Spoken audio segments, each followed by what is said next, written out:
웨스트민스터 신앙 고백서 소요리 문답 88문에 보면 하나님의 구속의 은혜를 우리에게 전달하는 방편을 세 가지로 밝히고 있습니다. 그것은 말씀과 기도와 성례입니다. 하이델베르그 요리문답 65문에는 이렇게 기록을 하고 있습니다. 성령이 복음의 설교로 믿음을 일으키고 성례로 강하게 하신다.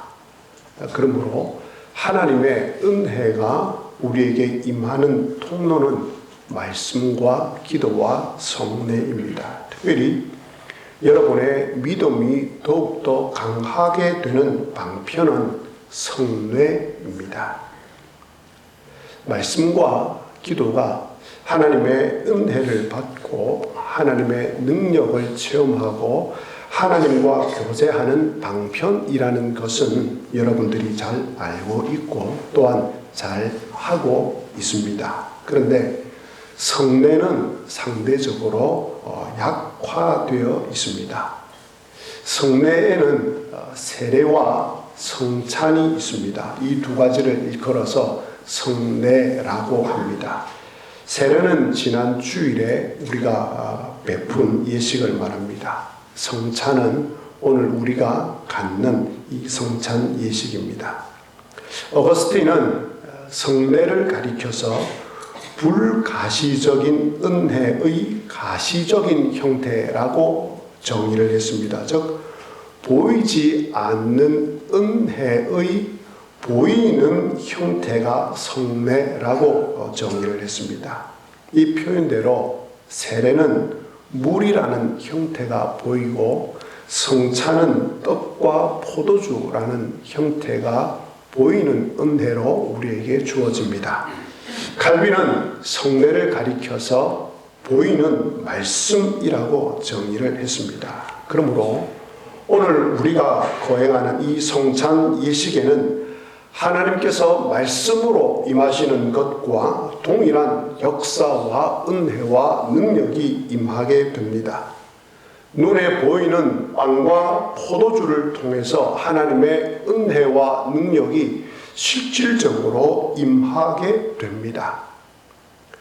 예수님께서 십자가에 달리시기 전에 제자들과 함께 이 6월절 만찬, 성만찬 예식을 갖습니다. 그 장면이 바로 오늘 본문에 나오는 내용입니다. 다시 한번 제가 23절에서 26절까지를 읽겠습니다. 내가 너희에게 전한 것은 주께 받은 것이니 곧 주 예수께서 잡히시던 밤에 떡을 가지사 축사하시고 떼어 이르시되 이것은 너희를 위하는 내 몸이니 이것을 행하여 나를 기념하라 하시고 식후에 또한 그와 같이 잔을 가지시고 이르시되 이 잔은 내 피로 세운 새 언약이니 이것을 행하여 마실 때마다 나를 기념하라 하셨으니 너희가 이 떡을 먹으며 이 잔을 마실 때마다 주의 죽으심을 그가 오실 때까지 전하는 것이니라. 본문에 나오는 이 떡이라는 단어를 우리나라 번역으로 떡이라고 했습니다만은 새 번역 성경에는 빵이라고 좀 더 정확하게 표현을 했습니다. 이스라엘 백성들 사회에서는 떡이 빵이기 때문에 그렇습니다. 자, 그러면 성찬의 목적을 두 가지로 오늘 성경은 말하고 있습니다. 하나는 이 빵과 포도주를 마시면서 예수님의 살과 피를 기념하는 것입니다. 두 번째는 예수님께서 우리 죄를 위하여 죽으심을 예수님께서 다시 오시는 그날까지 전하는 것입니다. 그런데 이 두 번째 성찬의 의미는 여러분들께서 잘 하고 계십니다. 그런데 첫 번째 기념하는 것은 우리가 잘 하지 못합니다.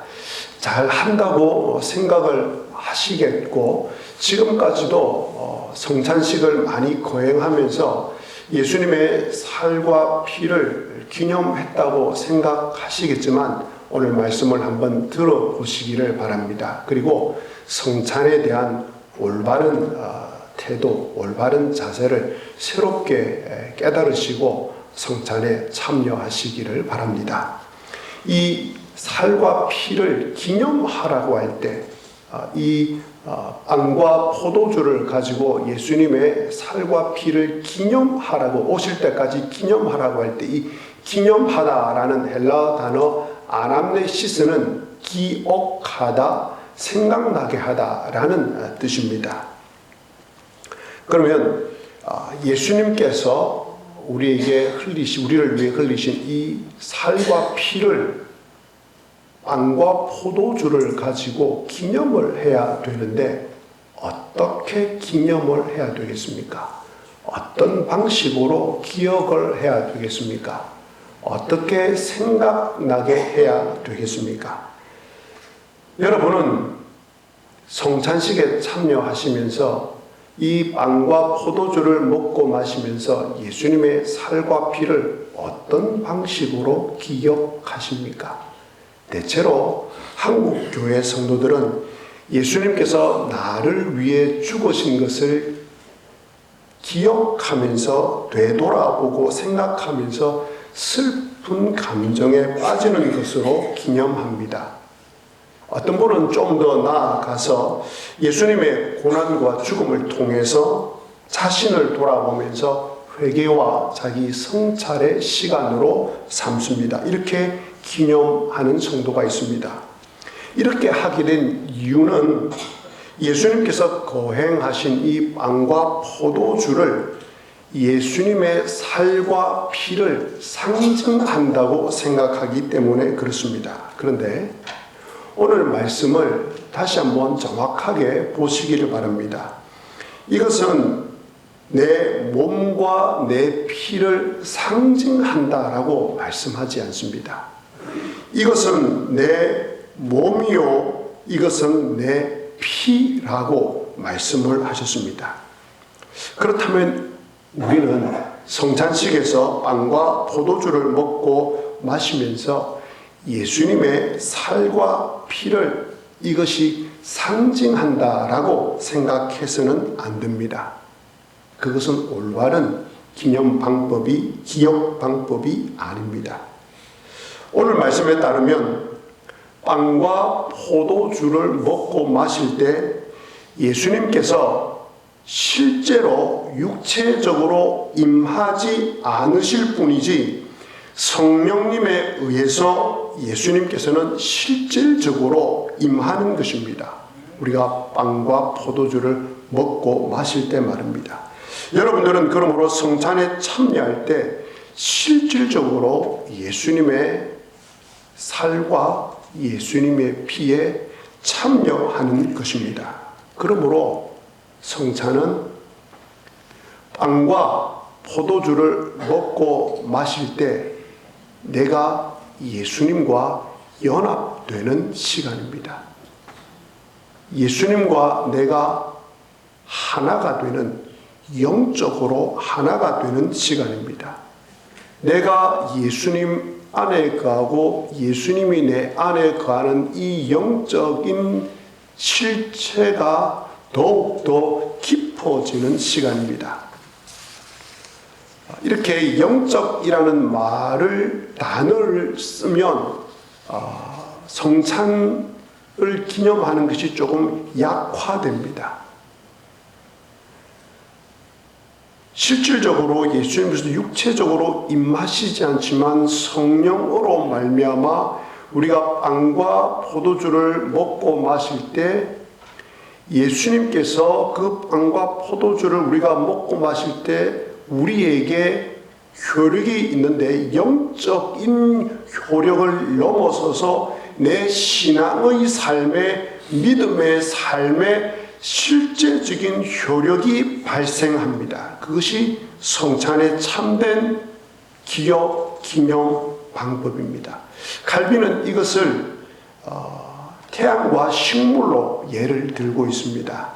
태양이 식물을 비출 때 식물은 태양의 빛을 먹고 자랍니다. 마찬가지로 그리스도인은 성찬을 통하여서 전능하시며 참되시며 지혜로우시며 완전하시며 사랑이신 그리스도에게서 나오는 모든 유익을 누리게 됩니다. 그렇다면 빵과 포도주를 먹고 마시는 이 성찬 예식이 얼마나 중요한지 모릅니다. 지금까지 여러분들께서는 한평생 동안 성찬 예식에 참여하면서 상징이라는 이것 때문에 주님의 죽으심에 대해서 슬픈 감정을 가지시고 기도하신 것으로 성찬 예식을 지내신 분이 대부분일 겁니다. 또 어떤 분은 회개와 자기 성찰의 시간으로 삼은 분이 대부분일 겁니다. 그러나 이 성찬 예식의 정확한 올바른 참여 방법은 내가 빵과 포도주를 먹고 마실 때 예수 그리스도께서 성령으로 말미암아 실질적으로 내 삶과 내 육체와 그리고 내 믿음에 역사하고 효력을 발생하는 시간이라는 사실을 꼭 기억을 하시기를 바랍니다. 아마 평생 동안 슬픈 감정과 회개와 자기 성찰의 시간으로만 해 오셨기 때문에 하루아침에 이것이 바뀌어지기란 쉽지는 않을 것입니다. 그러나 오늘부터 성찬식에 참여하실 때마다 이것을 조금씩 제가 드린 오늘 말씀에 따라서 조금씩 바꾸어 보시기를 바랍니다. 그러면 이 빵과 포도주를 먹고 마시는 이 성찬식을 통해서 얼마나 놀라운 은혜와 역사가 우리에게 임하는지 모릅니다. 마지막으로 이제 중요한 질문, 앞에 말씀을 근거로 해서 여러분에게 중요한 질문을 드리겠습니다. 성찬식이 예수님의 살과 피에 참여하면서 예수님께서 주시는 이 영적인 혹은 실제적인 유익을 누리며 예수님과 연합하는 시간이라면 이 시간이 슬픈 시간입니까? 아니면 기쁜 시간입니까? 기쁜 시간입니다. 그런데 좀 전에도 말씀드렸듯이 대부분의 성도님들은 빵과 포도주를 먹고 마시면서 슬퍼하고 우는 시간으로만 삼습니다. 이것이 완전히 잘못됐다는 것은 아닙니다. 그것도 포함합니다. 그러나 슬픈 감정에만 빠져있는 시간이 되어서는 안 됩니다. 자기 성찰을 하는 시간으로만 가져서도 안 됩니다. 성찬은 창조주이신 예수님께서 가장 크고 좋은 선물인 자신의 살과 피를 우리에게 주신 그 일에 대해서 감사하고 그 예수 그리스도와 내가 연합하고 그 놀라우신 그 주님과 내가 하나 되는 시간임을 깨닫고 그 일이 내 안에 이루어짐을 통하여서 기뻐하고 즐거워하는 시간이 바로 이 성찬의 시간이 되어야 됩니다. 그분의 살과 피에 참여하면서 내가 구원받은 것을 기뻐하고 내가 주님과 연합된 것을 기뻐하고 즐거워해야 합니다. 바로 성찬이 그런 시간입니다. 자, 이제 한 걸음만 더 나아가 보겠습니다. 여기까지 가야지 성찬에 대한 올바른 태도입니다. 자, 마지막입니다. 빵과 포도주가 내 안에 들어와서 실질적으로, 제가 자꾸만 이 실질적인 것을 단어를 강조하는 이유는 우리가 영적이다라는 것은 굉장히 추상적입니다.